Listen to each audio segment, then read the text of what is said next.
In today's video, I am going to show you how to recover your deleted videos on YouTube. Therefore, without wasting any of your time, let's jump to the video.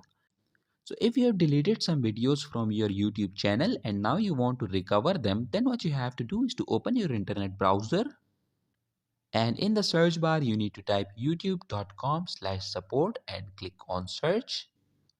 Okay, now click on these three horizontal lines at the top left corner of your screens. Then scroll down and tap on submit feedback. Click on next. Okay, now in this box you need to briefly state the issue that you are facing. You have to write down that you deleted some of your videos from your YouTube channel and now you want to recover them.